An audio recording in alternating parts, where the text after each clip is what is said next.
Even as the president is infected with COVID-19 and hospitalized, and we really don't know what the outcome is going to be because you cannot trust anything coming from the doctors being led by the White House, we still have the president's enablers. We still have the president's sycophants out there who simply don't get it. And the narrative they're putting out are sort of bifurcated in the way they say things, whether to wear masks or not, distancing or not. I mean, it's a complete mess. And today, Stephanopoulos really hit up one of the president's spokespersons on it. Let's take a listen to it and then take it on the other side. George, I think there's a really important point here is that President Trump had to take this head on. He had to get out there as the leader, not just of the country, but of the free world, and take this head on. This is a general in the field type moment that he couldn't just stay upstairs, hidden in the Lincoln bedroom or in the White House. He couldn't stay hidden in his basement saying, I'm going to shut down forever. People in this country, George, want to get life Jason, back to that's true. The president had to take go and do that. The president had to take it head on, but he didn't have to hold rallies where people did not social distance, where did not wear masks. He didn't have to mock former Vice President Joe Biden for wearing a mask and reporters who wore a mask. He didn't have to continue to go to event after event without wearing a mask.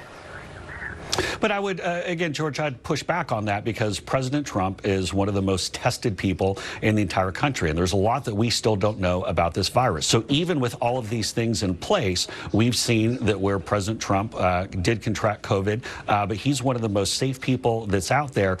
And obviously, if he's in a place where he can't socially distance, then we have seen him wearing a mask. We have seen him encouraging people, whether it be on Twitter, whether it be with email, whether it be from his own voice, saying, be careful as you're out there. These are important things. So folks who come to our rallies, for example, their temperatures are all checked. They're given masks. They're urged to be careful as well. We've done that in the past. We're going to continue doing that as we go forward.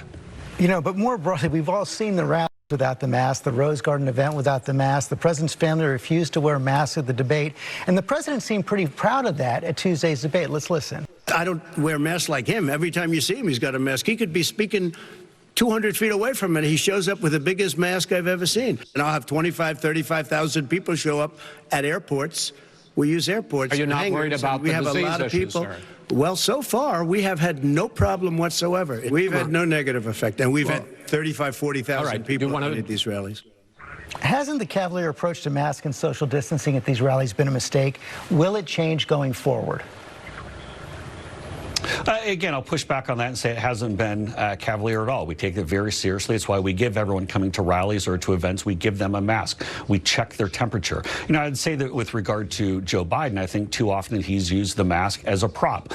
Mask is very important, but even if he could be 20, 30 feet away from the nearest person and still have the mask on, that's not going to change anything that's out there. But also we've seen with Joe Biden, I mean, we can't all just stay in our basement for the rest of our lives. We have to get out there and live our lives and take this on.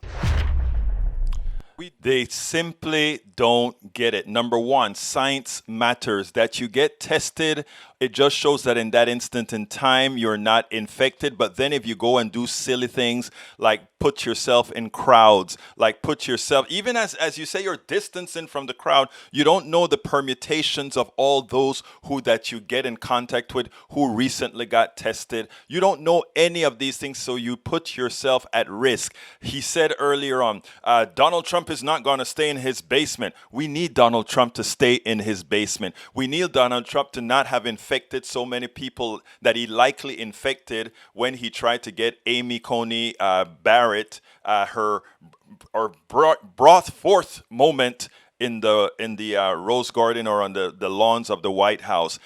He created this super infectious event where now Chris Christie and many other senators and many other journalists and several others are now infected because of this president. This president is ill and in the hospital now. Should we have sympathy? No. Should we wish him well? Should we wish his recovery? Yes. But we must remember, even as he sits in the hospital, they continue to lie about how they got there, and they continue not to give America straight direction. Mask up, stay low until we have this thing under control. The president remains a clear and present danger, and there's only one solution that we have: to put somebody in office who is willing to be led by the science as far as this COVID virus is concerned, and is willing to do what's necessary to bring us back an economy that works for everybody,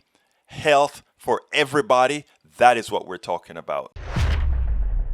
We spend a lot of time deconstructing the news, trying to parse it into a form that everybody can understand. We try to find those little nitpicks where it flies above the fray, etc.